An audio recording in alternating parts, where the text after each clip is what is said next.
আজ আমি বানাতে চলেছি একদম সহজ এবং ঘরোয়া স্টাইলে খাঁটি বাঙালি পদ ভেটকি মাছের পাতুরি।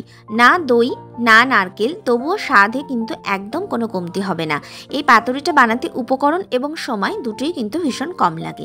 তবে কিছু কিছু টিপস ফলো যদি করো তাহলে কিন্তু এর স্বাদ হবে একদম ঝাঝালো এবং মোলায়ম। চলো তাহলে রেসিপিটা স্টার্ট করি। পাতুরি বানানোর জন্য আমি এখানে নিয়েছি ভেটকি মাছের পেটির অংশ। মাছগুলো বেশি পাতলাও না এবং বেশি কিন্তু মোটাও না। মাছগুলোতে আগের থেকে আমি নুন আর পাতিলেবুর রস মাখিয়ে কিছুক্ষণ রেখে দেবো। এখানে আমি একটা গোটা পাতিলেবুর রস ব্যবহার করেছি। মাথায় রেখো যেন বীজগুলো কোনোভাবেই মাছের মধ্যে থেকে না যায়, তাহলে কিন্তু পরে এগুলো মুখে পড়লে তেতো লাগতে পারে।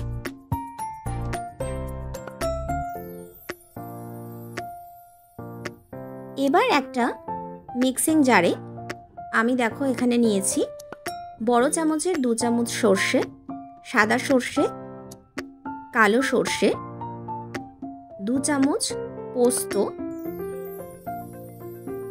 কাজু বাদাম। তোমরা যদি কাজু বাদাম ব্যবহার না করো তোমরা কিন্তু নর্মাল বাদামও ব্যবহার করতে পারো।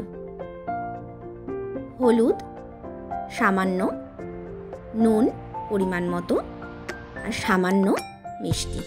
মিষ্টিটা কিন্তু তোমরা অবশ্যই ব্যবহার করবে।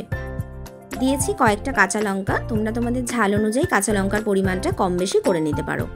আমি আগের থেকে সর্ষে ভিজিয়ে রাখিনি, হালকা করে নুন দিয়ে এটা শুকনো করে আগে গুঁড়ো করে নিয়েছি।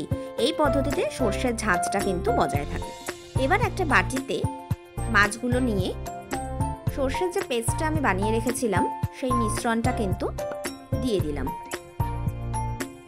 মশলাটা এমনভাবেই মাখিয়ে নিতে হবে যাতে প্রতিটা মাছ পুরোপুরি মশলায় ঢাকা থাকে। আমি এই মিশ্রণের মধ্যেই দিয়ে দেবো সর্ষের তেল। এখানে আমি 4 টেবিল চামচ মতন সর্ষের তেল ব্যবহার করেছি। বড় চামচের 4 চামচ মতন সর্ষের তেল আমি ব্যবহার করেছি। মিশ্রণটা পুরোপুরি মাখিয়ে নেওয়ার পর আমি আধ ঘন্টা এইভাবে ঢাকা দিয়ে রেখে দিলাম। তোমাদের যদি সময় থাকে তোমরা কিন্তু 1 ঘন্টাও রাখতে পারো।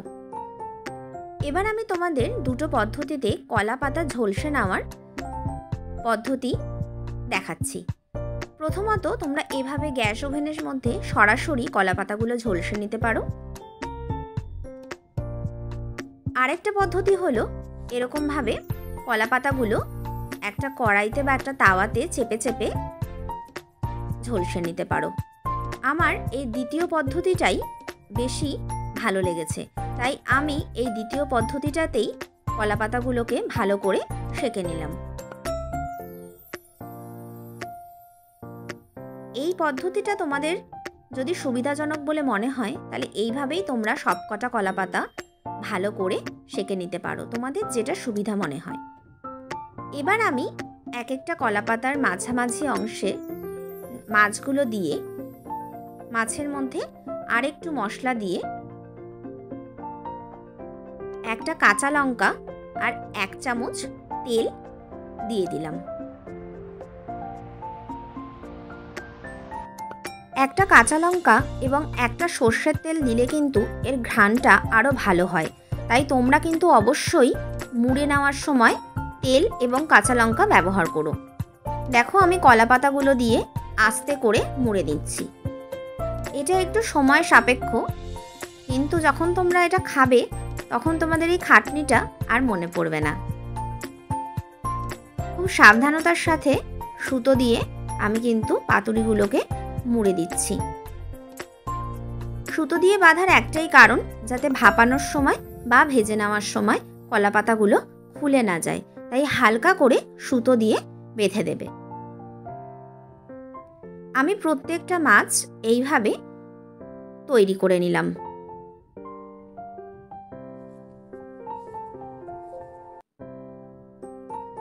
এবার একটা কড়াইতে তেল গরম করে একটা একটা করে পাতুরি খুব ভালো করে ভেজে নেব। আমি প্রথমে এখানে 2টো পাতুরি নিয়েছি। 2টো পাতুরি তেলে এইভাবে দেওয়ার পরে একটা থালা দিয়ে ঢেকে দেব। দুটো পাতুরি আমার কিন্তু তৈরি হয়ে গেছে। ঢাকা দেওয়ার পরে মিডিয়াম আঁচে কিন্তু তোমরা এই পাতুরিগুলি রান্না করবে। দেখো এখানে আমি আরও দুটো পাতুরি নিয়ে নিয়েছি। আমার মনে হলো আরেকটা পাতুরি দিয়ে দেওয়ার জায়গা হবে, তাই জন্য এখানে আমি আরেকটা পাতুরিও দিয়ে দিলাম, দিয়ে ঢাকা দিয়ে দিলাম। ঢাকা দিয়ে মিডিয়াম আঁচে রান্না করলে দেখো কি সুন্দর ফুলে উঠেছে এবং পাতুরিগুলো কিন্তু খুব সুন্দরভাবে তৈরি হয়ে গেছে। তোমরা চাইলে এটা ভাপিয়েও নিতে পারো। মিডিয়াম আঁচে রান্না করার ঠিক 15 মিনিট বাদে তোমরা পাতুরির গন্ধেই বুঝতে পেরে যাবে যে তোমাদের পাতুরি কিন্তু একদম রেডি হয়ে গেছে। রেসিপিটা কেমন লাগলো অবশ্যই কমেন্ট সেকশনে জানাতে ভুলো না।